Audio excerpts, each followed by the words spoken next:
மனதோடு தான் நான் பேசுவேன். எனக்கு மேரேஜ் ஆகி 2.5 இயர்ஸ் ஆகுது மேம். சரி. இப்போ என்னன்னா என் ஹஸ்பண்ட் வந்து ஒரு மெச்சூராகவே நடந்துக்க மாட்டாருன்னு எனக்கு தோணுது. ம். அவர் என்னன்னா அவங்க குடும்பம் அவங்க இன்னும் வந்து அந்த அப்பா அம்மா குழந்தையாவே இருக்கிறாரு. ம்.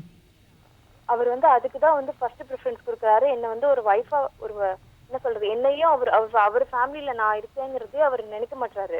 ம். அவர் சொந்தமா யோசிக்காம அவருக்கு வந்து 4 அக்கா. சரி. 5ஆ பிறந்தவர். ஆ. அவங்க அம்மா சொல்றது அவங்க அக்கா சொல்றது டெய்லி கால்ஸ் வருது. அவர் சொல்ற வார்த்தை எதுவுமே அவர் எப்படி பேசுவாரு எனக்கு தெரியும்ல. எல்லாமே வந்து அவங்க வீட்டுல சொல்ற மாடுலேஷன்ல தான் வருது. ஒரே பிள்ளையா? என்ன மேம்? இவர் ஒரே பிள்ளையா? ஒரே பிள்ளை, 5வது பிள்ளை. 4 பொண்ணு, அதுக்கப்புறம் பிறந்தவர். மாமனார் இல்லையாமா? மாமனார் இருக்காங்க. அவங்கள மாமனார் மாமியார்லாம் இருக்காங்க மேம். சரி, மாமனார் என்ன வேலை செய்யறாரு? அவங்க பேங்க்ல இருந்து ரிட்டையர்ட் ஆயிட்டாரு. அவங்க ஃபைனான்சியலி வெல் ஆஃப் தானே? மாமனார் மாமியார் அவங்க சம்பளத்துல நல்லா இருந்துக்கறாங்கல்ல? இல்ல மேம் அப்படி கிடையாது. அவங்க என்னன்னா அவங்க வந்து ஃபைனான்சியலாலாம் கிடையாது. அவங்க மாமனார் வந்து கவர்மெண்ட்ல வேலை பார்த்திருக்காங்க. 4 பொண்ணை வந்து ஃபர்ஸ்ட் பொண்ணு வந்து யூஎஸ்ல கல்யாணம் பண்ணி கொடுத்துருக்காங்க. சரி. செகண்ட் பொண்ணு கல்யாணம் வேணாம்னு சொல்லிட்டாங்க அவங்க. சரி.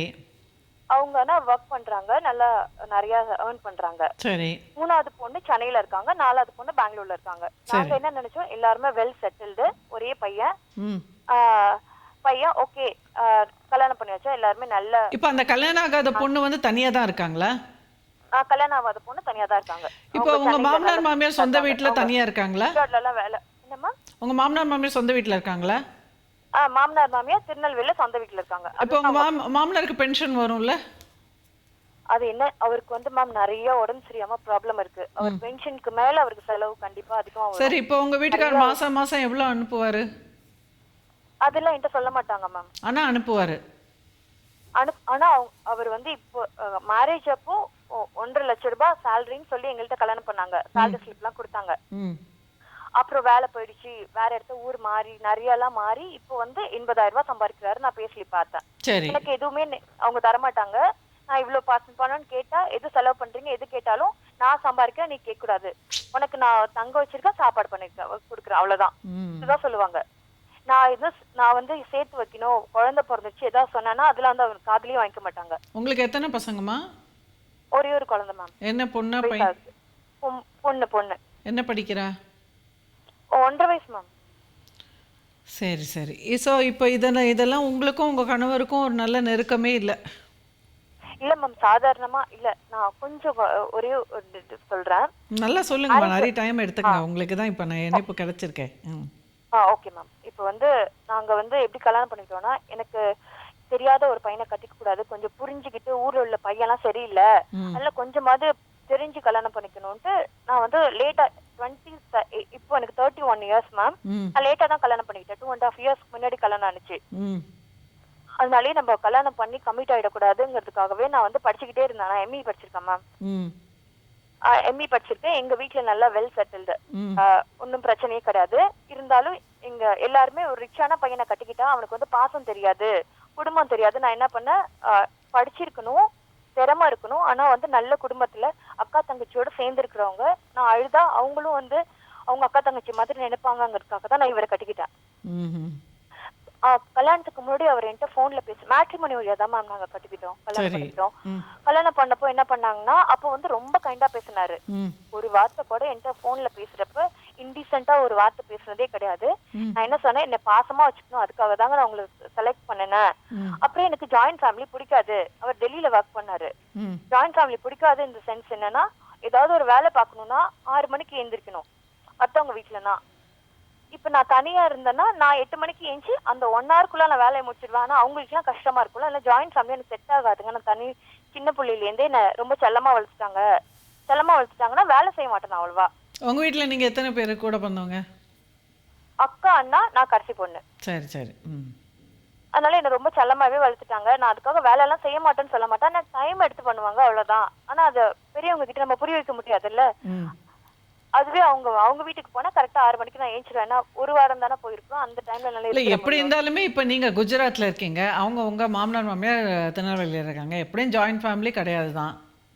இல்ல மேம், அதுக்காக தான் மேம் நான் இவரை கல்யாணம் பண்ணிக்கிட்டேன். அதை நான் அவர்கிட்ட சொல்லிட்டேன் கல்யாணத்துக்கு முன்னாடியே. நீங்க டெல்லியில இருக்கீங்கிறதுக்காக தான் நான் உங்களை கல்யாணம் பண்ணிக்கிறேன். உள்ளூர் பையனா இருந்தா நான் கட்டி இருந்திருக்க மாட்டேங்கன்னு ஃபர்ஸ்டே சொல்லிட்டேன். ஓகே பிரியா, ஓகே பிரியான்னு அப்ப சொல்லிட்டாங்க. அவங்க அப்பவே வந்து எனக்கு ஃபேமிலி தான் முக்கியம்னா ஃபர்ஸ்ட் சொல்லியிருந்திருக்கும்ல மேம் என்கிட்ட. அவங்க குடும்பத்தை நீ கண்டிப்பா ஒரு கண்ணு மாதிரி பாத்துக்கணும்னு சொல்லியிருந்திருக்கணும்ல. சொல்ல மாட்டாங்க அதெல்லாம். சொன்னாக்கா நீங்க கல்யாணம் பண்ணிக்க மாட்டீங்களே. அப்ப அந்த மாதிரி தான் எல்லா பொண்ணுங்களும் ஓடி போயிடுவாங்க. இப்ப எந்த பொண்ணு வந்து எனக்கு வந்து எங்க அம்மா அப்பா எங்க அக்கா தங்கச்சிங்க தான் ஃபர்ஸ்ட் முக்கியம், அப்புறம் தான் நீ முக்கியம்னு சொன்னா எந்த பொண்ணு கட்டிக்கும்? அதுதான் அவர் என்ன ரொம்ப நம்ப வச்சு கல்யாணம் பண்ணாரு மேம். ஓகே, அது நான் ஒன்றும் பண்ணல. கல்யாணம் பண்ணின உடனே ரொம்ப கேரக்டர் அவர் பார்க்க ரொம்ப அழகா இருப்பாரு மேம். பாக்குறதுக்கு ரொம்ப நல்லா இருப்பாரு, சினிமா நடிகர் மாதிரி இருப்பாரு. கல்யாணம் பண்ணிட்டு அப்புறமா என்ன பண்ணிட்டு நான் என்ன நினைச்சிட்டேன், இவ்வளவு நல்ல பையனா இருக்காரு, இவ்வளவு நல்ல பையனா இருக்காரு, அவர் அழகுக்கு கல்யாணம் பண்ணணும்னா அவர் என்ன ஹீரோயின் தான் கல்யாணம் பண்ணிக்கணும். நான் சாதாரண பொண்ணு பார்த்துட்டு இருப்பேன். அதனாலயும் அவர் ரொம்ப ஆனா கேரக்டர் வைஸ் நான் ரொம்ப ஸ்ட்ராங்னு அவருக்கு தெரிஞ்சு போச்சு. ரொம்ப நல்ல பொண்ணு பிரியா, அவர் சொன்ன விஷயம் உன்ன மாதிரி ஒரு பொண்ணை நான் பார்த்ததே கிடையாது, அதனால நான் உன்னதான் கல்யாணம் பண்ணிக்கிறேன். அவங்க வீட்டுல யாருக்குமே பிடிக்கல, நீ இவ்வளவு கலரா அழகா இருக்கியடா, உனக்கு வந்து மேட்சேல் இந்த பொண்ணு வேணான்னு சொல்லிட்டாங்க அவங்க. அப்புறமா என்ன சொல்லிட்டாங்க, இந்த பொண்ணு நல்லா ரிச்சா இருக்கு, நிறைய காசு எல்லாம் தராங்க. ஓகே, அதுக்காக சரி கல்யாணம் பண்ணி வச்சிடலாம், பையன் நல்லா செட்டில் ஆயிடுவான்ட்டு கல்யாணம் பண்ணி வச்சுட்டாங்க போல. சரி. அதுக்கப்புறம் ஒன்னும் சொல்லல அவங்க. இவர் ஆனா பணம் அதெல்லாம் கேட்கவே மாட்டார் மேம். அவர் காசுல அவர் சந்தோஷமா இருப்பாரு, எதுவுமே கேட்க மாட்டாரு. நீ உங்க வீட்ல இருந்து எடுத்துட்டு வா அதெல்லாம் சொல்ல மாட்டாரு. நான் செலவு பண்றதை நான் சந்தோஷமா செலவு பண்ணுவேன், அதை நீ கேட்க கூடாது, அதுதான் சொல்லுவாரு. உங்களுக்கு ஜாதக பொருத்தம் எல்லாம் பார்த்தாங்களா? ஜாதக பொருத்தம் ரொம்ப அமோக பொருத்தம். சாதாரணமா சொல்றேன், அவர் வந்து கல்யாணம் பண்ணதுல அதுவும் ஒரு ரீசன். அவர் என்ன சொன்னாரு, நான் வந்து பொண்ணு வந்து எனக்கு பொண்ணு பார்த்தா எனக்கு பொண்ணு பிடிக்கவே பிடிக்காது மோஸ்ட்லி. அதாவது இப்ப உங்க வீட்டுக்கார பொறுத்த வரைக்கும் உங்களை கவனிச்சுக்கிறாரு. ஆனா அவர் வந்து அவங்க ஃபேமிலியோட அட்டாச்சா இருக்கிறது வந்து நீங்க இன்டர்ஃபியர் பண்ணக்கூடாதுன்றாரு. அதை பத்தி உங்களுக்கு வந்து உங்களை ஒதுக்கி வச்சு பண்ற மாதிரி உங்களுக்கு ஒரு உணர்வு இருக்கு, அதானே? அப்படி இல்ல மேம், உணர்வே இல்ல மேம். நிஜமாவே அவர் என்ன நீங்க கேளுங்க மேம், நிஜமாவே உங்களை ஒதுக்கி வச்சுட்டு அவங்க ஃபேமிலி தான் முக்கியம் சொல்லி பண்றாரு. ஒதுக்கி வச்சாலும் பரவாயில்ல, நீங்க என்ன ஒதுக்கி வச்சிருங்கன்னு நான் சொல்றேன், அதையும் கேட்க மாட்டாரு. உங்க வீட்டுக்கும் எனக்கு அவர் வந்து ஒரு ரெண்டு பாயிண்ட் சொல்லிடுறாருங்க. அவர் வந்து அதே மாதிரி இல்லாம கல்யாணத்துக்கு அப்புறம் அவர் நிறைய பொண்ணுக்கு மெசேஜ் அனுப்பிட்டு இருந்தாரு, ரொம்ப அசிங்கமா. அது எல்லாத்தையும் நான் பாத்துட்டேன்.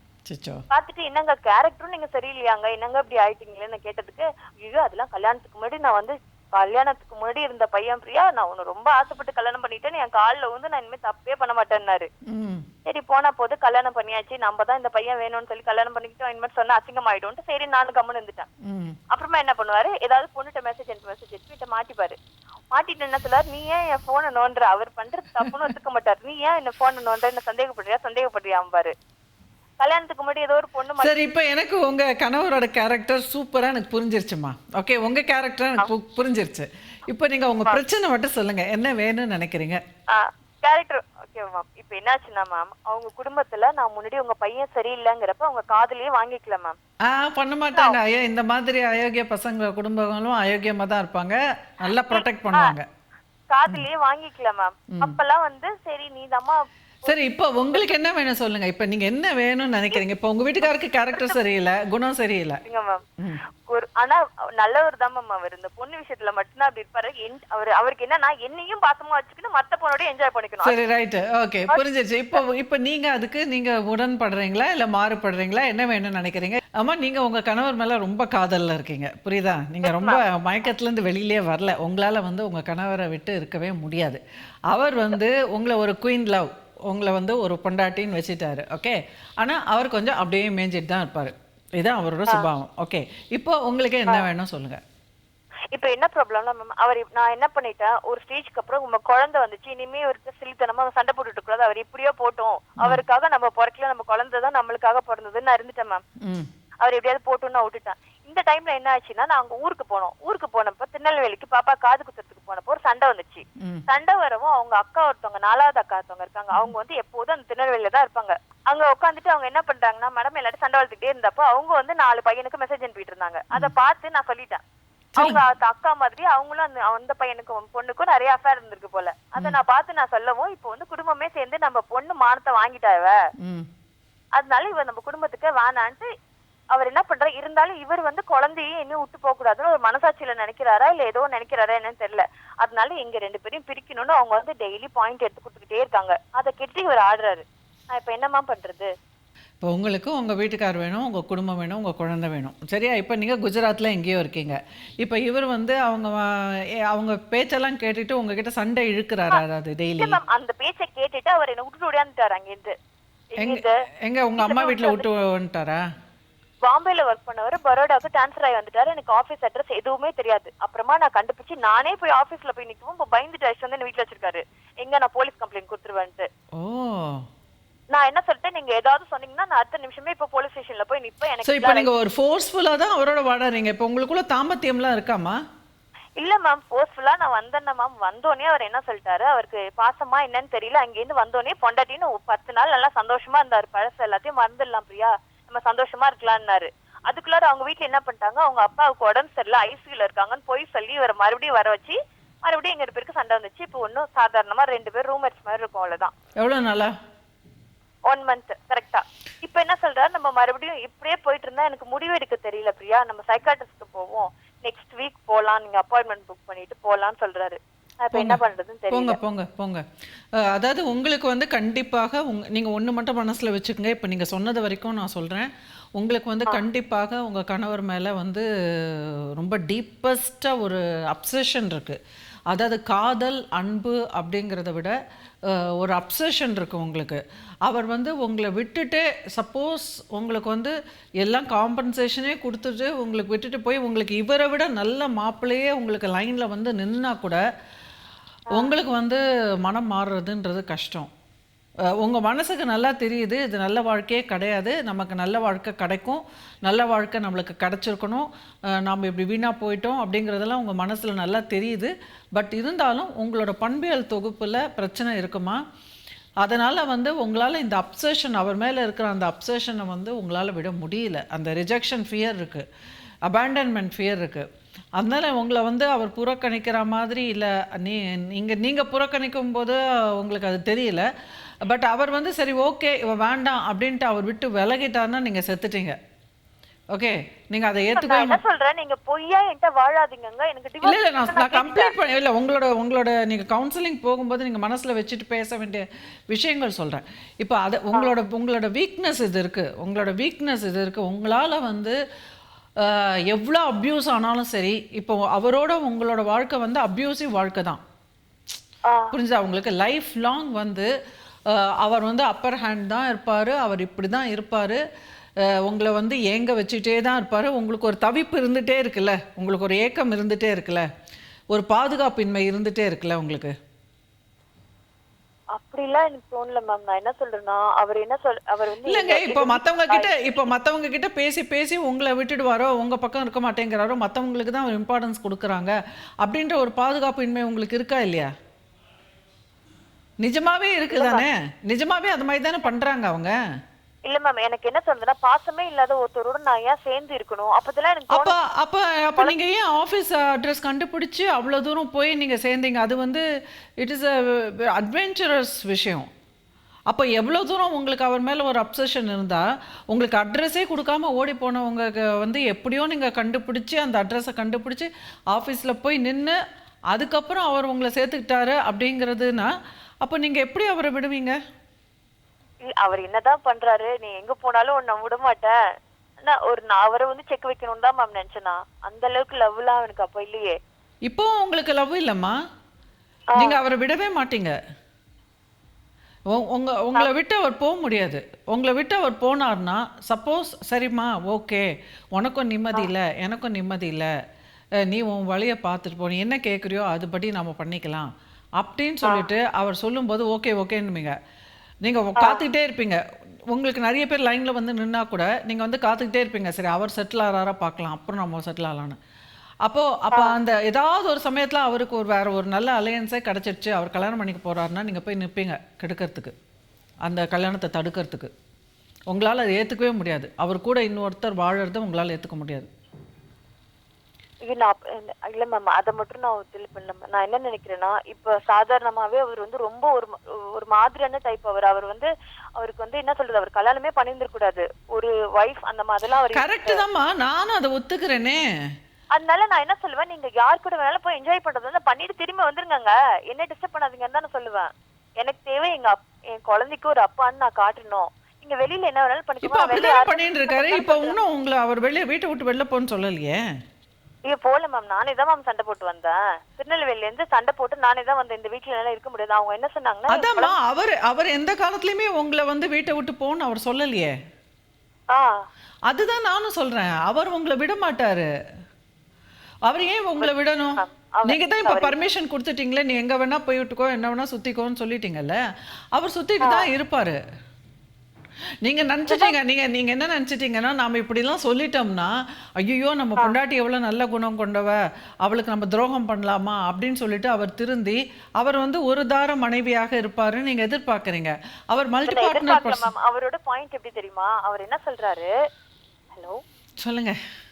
அவர் என்ன சொல்றாரு, இதெல்லாம் வந்து பிரியா ஒரு பையனா ஒரு பொண்டாட்டி இருந்தா பொண்டாட்டி கூட தான் இருக்கணுங்கிற அவசியம் கிடையாது, ஆப்ஷன் கிடையாது. இருந்தா எந்த பையனா இருந்தாலும் என்ஜாய் பண்ணுவான் தான். அப்படி இருந்தாதான் அவன் பையன், இல்லைன்னா அவன் பையன் கிடையாதுன்னு சொல்லிட்டு சிரிப்பாரு. சரி, இப்ப என்ன பண்ணணுங்கிறீங்கம்மா நீங்க? அதுதான் அவர், அதே தானே நானும் சொல்றேன். இப்ப அவரை இப்ப நீங்க அவரை மாத்தணும்னு முயற்சி பண்றீங்களா? சைக்காட்ரிஸ்ட கூட்டிட்டு போனா, இல்ல ஒரு கவுன்சிலர் கிட்ட கூட்டிட்டு போனாக்கா, இது தவறான ஒரு தப்பான அபிப்பிராயம், இத மாதிரி இருக்கக்கூடாது, ஒருவனுக்கு ஒருத்தியா தான் இருக்கணும் அப்படின்னு சொல்லி அவரை எப்படியாவது மாத்திட முடியும்னு நினைக்கிறீங்களா? இல்ல மேம், அவர் இப்ப என்ன சொல்றாரு, நீ எனக்கு எது சொன்னாலும் எனக்கு ஏறாது பிரியா, நீ என்ன பிரெயின் வாஷ் பண்றதா நினைப்ப. உங்க சொந்தக்காரங்க சொன்னா அது உனக்காக பேசுவாங்க, எங்க சொந்தக்காரங்க பேசினா அது எனக்காக பேசுவாங்க. எனக்கு உங்களோட ஆதங்கம் ரொம்ப புரியுதுமா. சரியா?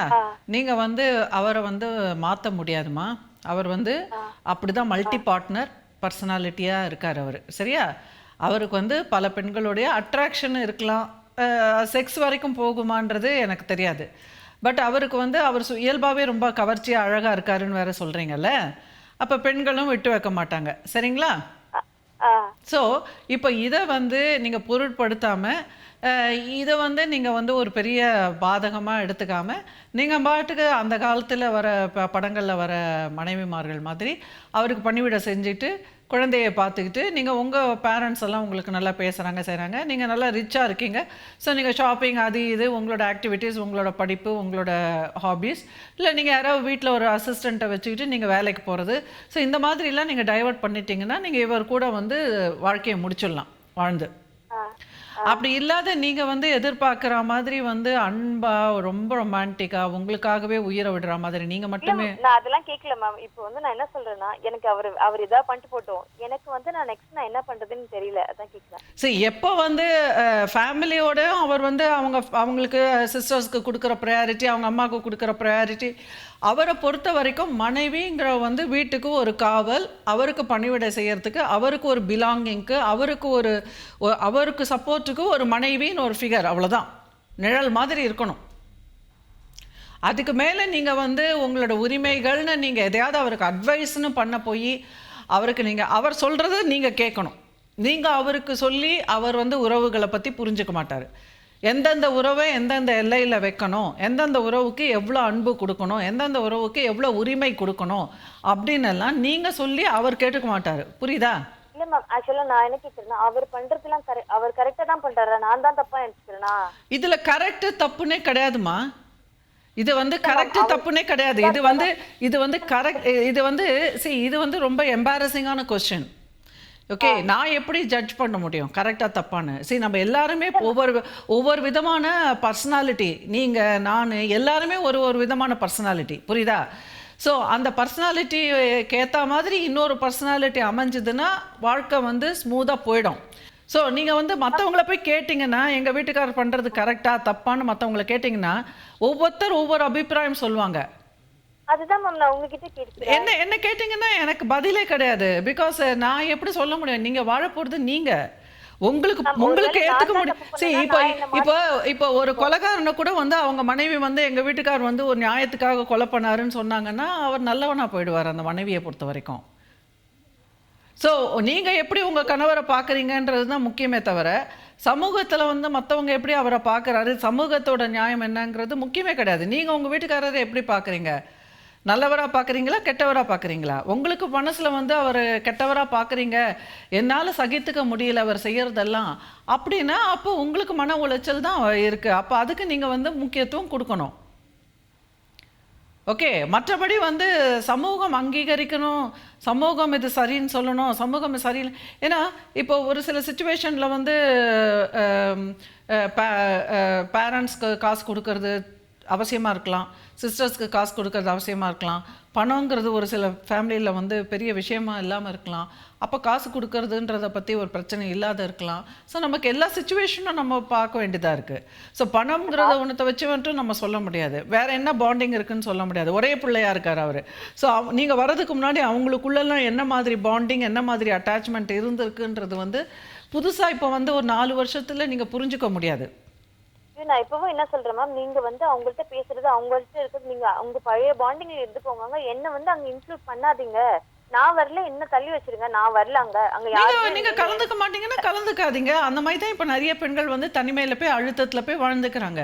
இப்போ உங்களால போய் அவங்களோட சேர்ந்துக்க முடியல. இப்போ என் கணவர் வந்து அவங்களோடயே ரொம்ப ஒட்டுதலாக இருக்காரு. அவங்க எல்லாருமே ஒரு குடும்பமாக இருக்காங்க. நான் வந்து இவங்களோட வந்து இவங்க எல்லாம் சேர்ந்தாதான் என் குடும்பம்ன்ற ஒரு ஐடென்டிட்டி எனக்கு பிடிக்கல. நானே, என் கணவர், என் குழந்தை தான் என் குடும்பம், எனக்கு இதுதான் வேணும் அப்படிங்கிறது தான் உங்களுடைய உள்ளுக்குள்ள இருக்கக்கூடிய ஒரு ஆசை. கரெக்டா? ஆனால் உங்கள் வீட்டுக்காரர் என்ன சொல்கிறாரு? நானே, எங்கள் அம்மா அப்பா, என் சிஸ்டர்ஸு, நீயும் நானும் எல்லாம் ஒரு குடும்பங்கிறாரு.